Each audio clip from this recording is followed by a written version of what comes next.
Welcome back, guys. After broadcast receivers, let's have a look into services, which is our third key component in our Android application. So when do we have to deal with services? In our mobile application, we sometimes have to handle a lot of stuff. For example, in our game, we have to render all those graphics, keep track about those objects and things like this. Beside games, we might have to handle, for example, network requests or playing music, file interaction, complex operations, things like this.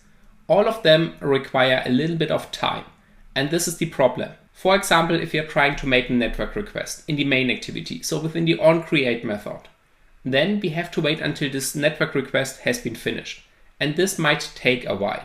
The problem right now is the application becomes unresponsive, let's say for 2, 3 or 4 seconds. And this is something the Android system doesn't accept. And so after blocking the main UI thread, our activity thread, for a certain amount of time, the Android system is going to terminate our application. So if the operation simply takes too long, the Android core system is closing our application. And this is something, of course, we do not want to have. The Android system doesn't want to have applications that block the UI thread, and we don't want to have applications that's being closed. The solution for this one are services, because they run in the background. They are not blocking the UI thread, and therefore they can be used for time-consuming tasks. For example, like playing music or making some network requests. And generally speaking, we've got two types of services. The first one is the start service, and this is the most common approach, like we would have assumed it. We simply start our service, the service is performing some task, and then the service gets closed. For example, playing a music file, making a network request, things like this. Okay, this is a start service.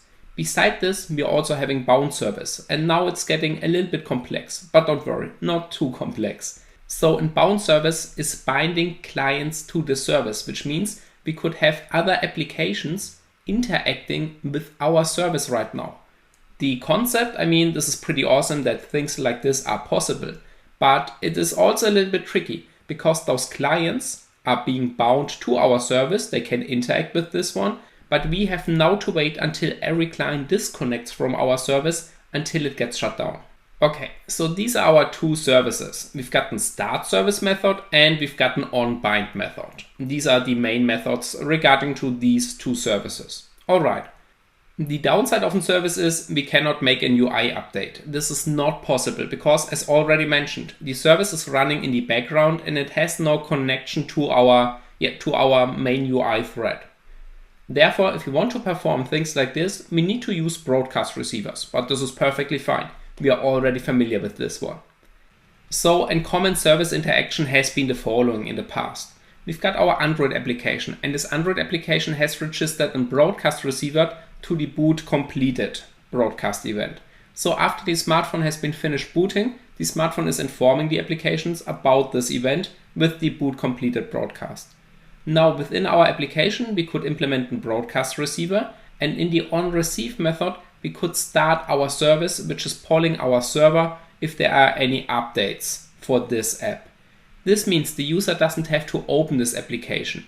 The smartphone has been finished booting, this broadcast event has been triggered, our onReceive method is fetching this event and starting in the background our service, which is connecting is requesting our server regarding to updates. This was a common behavior till Android 8, because then we are not having this background execution being allowed anymore.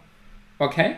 So this is pretty awesome because all these Android components can stick together. They can interact with each other and they can perform a lot of interesting things. Also, of course, vulnerable things.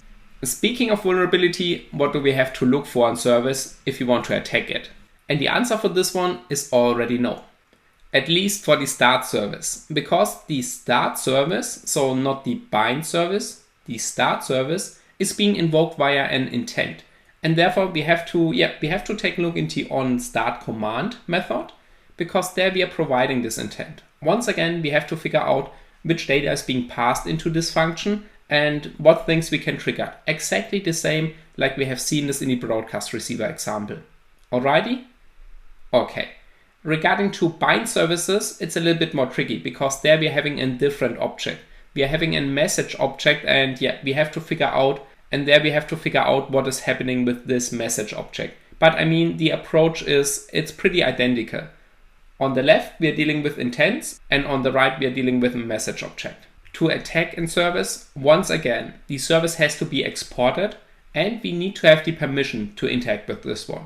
If it's using a custom permission, no problem, until the protection level becomes signature. Then we are having a little bit of problem. But unless the protection level is not being set to signature, we might be able to interact with this one if it has been exported. Okay? Perfect. Because this is everything we need to know about the service.